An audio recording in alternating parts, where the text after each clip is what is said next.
Hi, it's Dawn. Welcome back. I recently did a swatch video about some Sennelier colors that I purchased while I was traveling in France recently. And this is the second part of that series.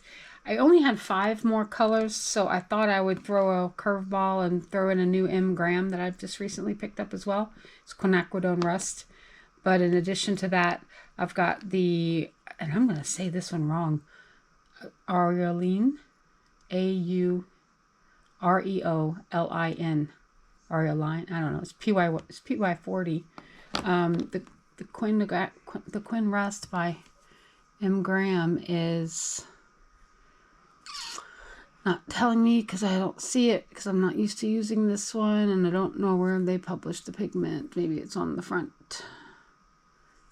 It says light fat. PO48. Now I can read it. Okay, the next one is bright yellow green, and that's PG7 and PY cut off. Okay, and then this one is cobalt green, and that's PB36. This one is phthalo turquoise, and that's PB153 and PG7. And then I'm really excited to try what's called blue Sennelier, which if it's like Windsor blue, you know, it's their signature color or their take on it, and this is PB156. So those are the colors. I'll be working in this little bitty palette here, this little rose guy. Hopefully I can remember the right order, so I'll keep these over here using 100% cotton paper. And you know, this rust is going to really throw it off at the beginning, but it's my red. Not really, but we're pretending it's my red. Just so that I had a 6-color palette, but we all know this is going to be more orangey brown. We're just going to pretend it's a red.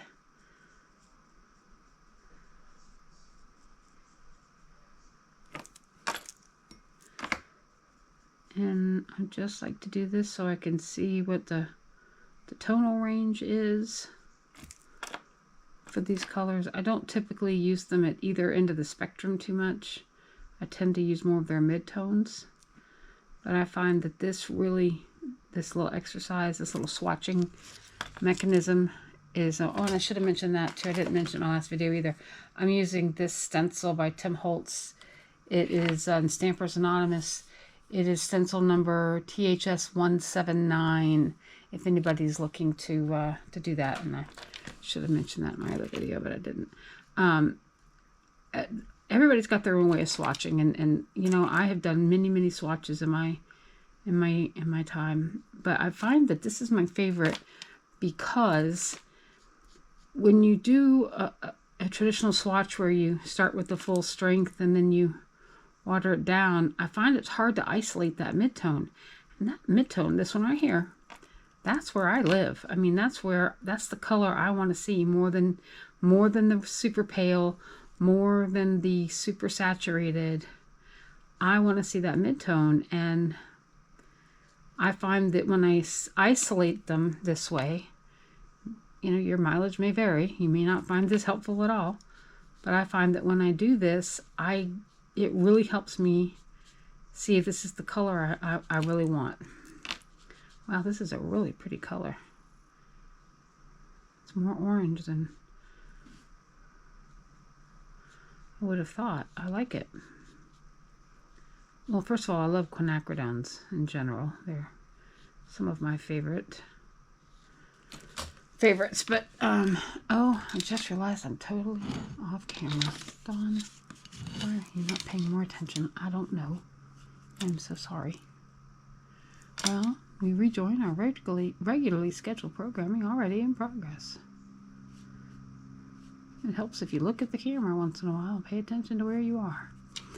So, as I was saying, I like this really deep color, and I really like this pale color, but this is where I'm very interested in this. By using this this format, it really helps me it helps me see the range by separating it. I know it's probably weird. All right, next we're going to move on to this color I can't say. Aureolin. I'm sure it's more French than I'm giving it credit for. But, you know, before I went to Paris, I got online and said, you know, because I knew Sennelier's got like its original store there, right there on the Seine. And what I wanted to know when I got there, before I got there, was what colors are not unique to Sennelier, because I mean, who's invented? I mean, they do have a long history with pigments and creating paints, and I get that. But what I meant was, you know how Windsor, just like I said before, Windsor has their blue, you know, and their red, and they're kind of known for that color. That's kind of what I wanted to know, was what is Sennelier known for? What is a standout color or colors? And this was one of them, Aureoline. And it's yellow. I'm not a connoisseur of yellow. I don't use it as much as I probably should. I'm more blues and greens. But I just thought it would be fun to have a signature color, if that's a good word. And Sennelier blue, I got that. And then some of these turquoises, these the cobalt green and the phthalo turquoise, those are my fave. I mean, blues and greens are my favorites. I'm a cool girly. I'm gonna lean around my camera to see my palette. Apologies.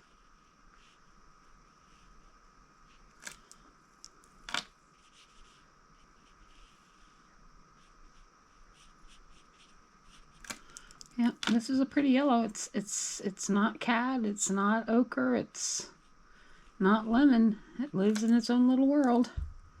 We like that. Another one I like is Hansa yellow in acrylics. This kind of reminds me of that in the watercolor world. Really trying to get a good range to show here. It's fighting me a little bit in that way, but that's okay. Let's see how pale she goes out. Pretty. Very pretty. Very nice. Next we'll do bright yellow green, which is number 871 on the tube, if anybody cares. Find the numbering to be helpful though, because they put them on a rack in some stores by number. So if you're looking for a number, you can just go to the right section. It's rather smart. It's a nice citrony green, is it not? I like it. Very springy. Very new grass.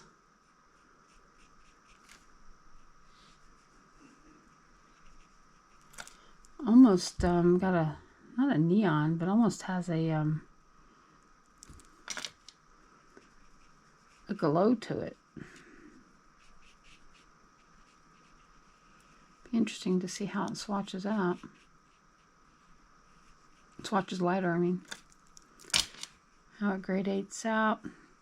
And so far, none of the Senneliers that I picked up are granulating.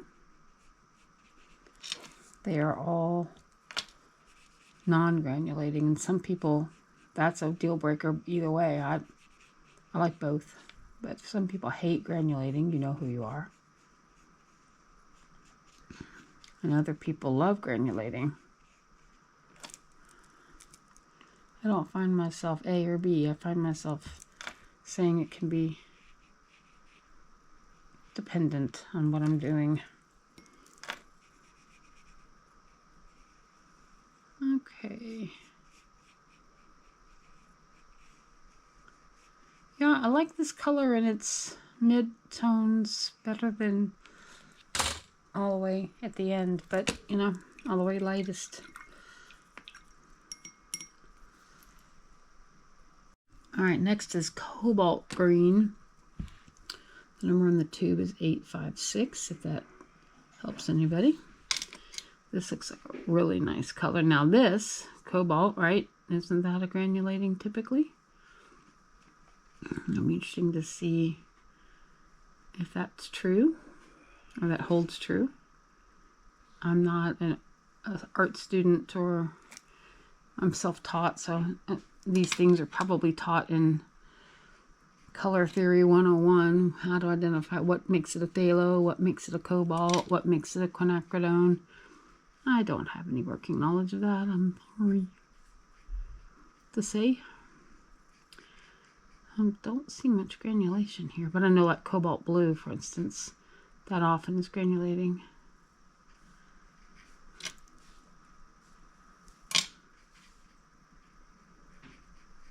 But this one doesn't appear yet, but obviously we've got some little ways to go still.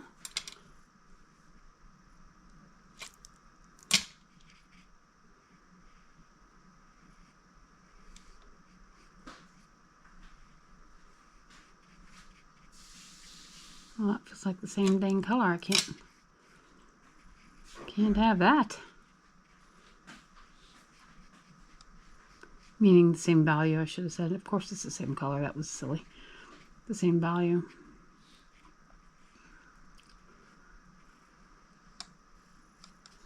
Ah, that's better, but those two, they're supposed to be similar, but they're not supposed to be identical. Come on. That's...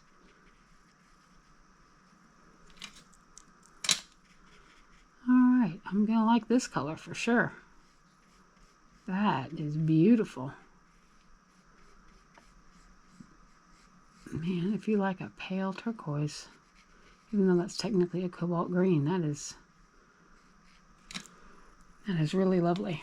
Alright, now the last two that I'm most excited for, which is phthalo turquoise and Sennelier blue. Let's grab phthalo turquoise. Oh man, why are the phthalos just so rich? They have so much depth to them. They show up and say, posers, sit down. Let me show you how it's done. Wow. I think I found my new favorite phthalo turquoise.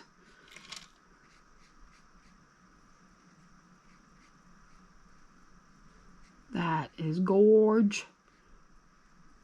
Because it's turquoise with a blue. I don't know if that's showing up at all or not, but it has got such deep blues to it. Makes you think of the Caribbean Sea. Deep water in the Caribbean. That is what that is. Anybody ready for a holiday? Anybody ready to go swimming? That color says, come jump in. A nice snorkel in these waters would be so much fun, wouldn't it? That color right there. More, please. Oh, well, dropped a droplet of water. That's gonna be fun.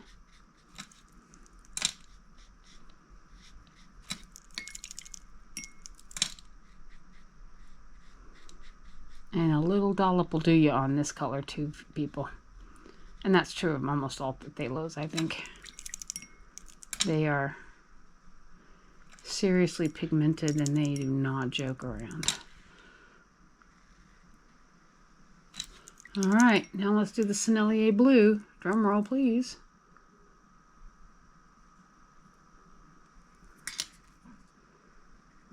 Ooh, that's gummy. Yep, I know. That thing's going to run into it. That's just part of the charm. If we wanted perfection, we'd go to AI. Embrace the imperfect.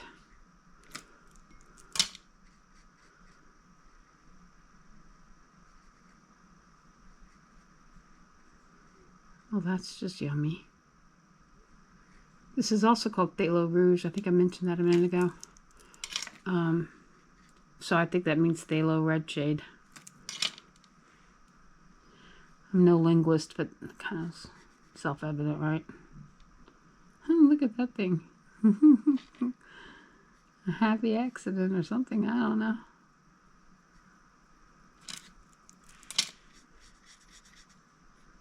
Well, this is swatching very easily. It's not making me go back and get pigment. I'm continuing to Just go up the row. That's always nice. That one participated very nicely. Okay. I'm going to lift this up a little bit so you can see what's happening with that little bloom here down at the bottom. Let focus for a second, maybe. Look at that. Isn't that kind of fun? It's kind of weird. It's like where the Pacific meets the Atlantic or something. Anyway. Okay. Well, that is my M. Graham and Sennelier Part 2. Mostly Sennelier Part 2. Thanks for stopping by, and we'll see you again soon.